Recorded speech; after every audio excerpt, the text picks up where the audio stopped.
오늘도 썰 풀고 가세요. 썰 시작합니다. 아침마다 냉장고를 열어보면 전날 저녁 제가 싸둔 반찬통이 그대로입니다. 며칠 전엔 김치찌개도 넣어뒀는데 손도 대지 않고 버렸더라고요. 임신 3개월째인 며느리가 밥을 전혀 먹지 않아서 속이 타들어갑니다. 얼마 전까지만 해도 제 아들이 여자친구를 데리고 와서 결혼하겠다고 했을 때 얼마나 속이 상했었는지 모릅니다. 혼자 임신이라니. 하지만 이미 뱃속에 있는 우리 손주까지 거부할 순 없었죠. 결혼식도 조촐하게 치르고 신혼집도 제가 전세금을 보태서 마련해줬어요. 아들은 직장도 다니고 며느리도 임신 전까지는 일을 했으니 큰 걱정은 없었습니다. 그런데 요즘 들어 며느리를 볼 때마다 마음이 너무 아파요. 키가 167cm나 되는데 몸무게가 45kg도 안 된다고 하더라고요. 임신했는데 오히려 살이 더 빠진 것 같아요. 얼굴은 하얗게 떴다가 노랗게 떴다가. 아침마다 구토하느라 힘들어하는 모습을 보면 안쓰럽기 그지없습니다. 처음엔 입덧 때문인가 했는데 이상하게도 단 것은 잘 먹어요. 초콜릿이나 아이스크림, 케이크 같은 것만 찾더라고요. 영양가 있는 음식은 전혀 먹으려 하지 않아요. 제가 특별히 챙겨서 만든 미역국도 소고기 무국도 다 거절합니다. 아들한테 물어보니 집에서도 거의 안 먹는다고 해요. 아침은 거르고 점심은 과자나 빵으로 때우고 저녁도 제대로 된 한 끼를 먹는 게 아니라 군것질로 때운다고 하더라고요. 얼마 전에는 며느리 친정어머니한테 전화가 왔어요. 딸이 임신하기 전부터 다이어트에 집착이 심했다면서 살이 찌는 게 너무 두렵대요. 임신했는데도 체중 조절한다고. 그 말을 듣는 순간 등골이 오싹했습니다. 제가 매일 아침 일찍 일어나서 정성껏 반찬을 만들어 보내는데 전혀 손을 대지 않으니 속상하기도 하고 뱃속의 아이 건강이 더 걱정되고 산부인과 의사선생님도 체중이 너무 적게 나간다고 위험하다고 하셨대요. 며느리 얼굴을 볼 때마다 마음이 아파요. 뼈만 앙상하게 남아있는 팔다리. 임신했는데도 더 야위어가는 모습을 보고 있자니 밤잠을 이룰 수가 없습니다. 며칠 전에는 계단을 오르다가 어지러워서 넘어질 뻔했다는 얘기를 들었는데 결국 저는 큰마음 먹고 며느리와 단둘이 마주 앉았습니다. 처음엔 어색했지만 따뜻한 차 한 잔을 놓고 조심스레 이야기를 시작했죠. 며느리의 마음속 이야기를 들으니 가슴이 더 아팠습니다. 어릴 때부터 통통하다는 말을 많이 들었대요. 학창시절엔 친구들의 놀림도 받았고 그때부터 시작된 다이어트가 어느새 강박이 되어버렸다는 거예요. 특히 결혼 전 제 아들을 만나면서부터 더 심해졌다고 합니다. 날씬하고 예쁜 모습으로 보이고 싶은 마음에 그러다 뜻하지 않은 임신을 하게 됐는데 그 순간부터 체중이 늘어날 것에 대한 두려움이 더 커졌다는 거예요. 며느리의 눈에서 눈물이 흘렀습니다. 자기도 아기가 걱정된다고. 하지만 거울을 볼 때마다 살이 찌는 게 너무 무섭다고. 밥을 먹으려고 하면 목구멍이 막히는 것 같다고 흐느끼더라고요. 그 순간 제 마음속 무언가가 확 내려앉았습니다. 지금까지 음식만 챙기려 했지 정작 며느리의 마음은 헤아리지 못했던 거예요.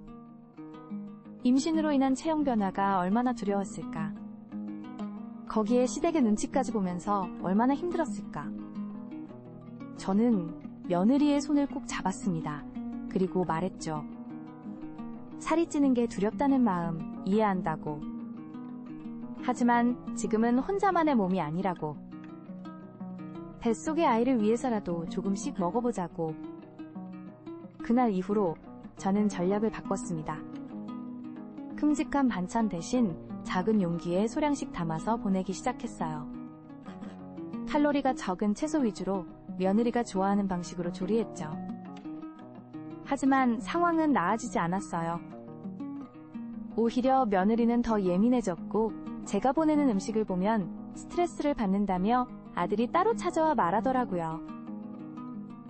결국 반찬 보내는 것도 중단했습니다. 그러던 어느 날 병원에서 청천벽력 같은 소식을 들었다고 해요. 태아의 성장이 매우 더디고 이대로 가다간 조산이나 유산의 위험도 있다고. 의사 선생님께서 즉시 입원을 권하셨다는 겁니다. 아들은 발만 동동 구르고 며느리는 병원 입원을 완강히 거부했어요. 그때 며느리 친정어머니께서 또 연락을 주셨는데 며느리가 어릴 때 겪었던 충격적인 일을 알게 됐습니다. 알고 보니 며느리는 초등학교 때 한 선생님의 말 한마디에 크게 상처를 받았다고 해요. 학예회 때 발표하는 자리에서 너는 살이 쪘으니까 뒤에 서야겠다는 말을 들었대요. 그 후로 살에 대한 강박이 시작됐다는 거죠. 그 이야기를 듣는 순간 눈앞이 캄캄해졌어요. 어린 시절의 상처가 이렇게까지 깊었다니. 저는 바로 병원으로 달려갔습니다. 이번엔 시어머니가 아닌 한 여자로서, 어머니로서 며느리의 이야기를 들어주고 싶었어요.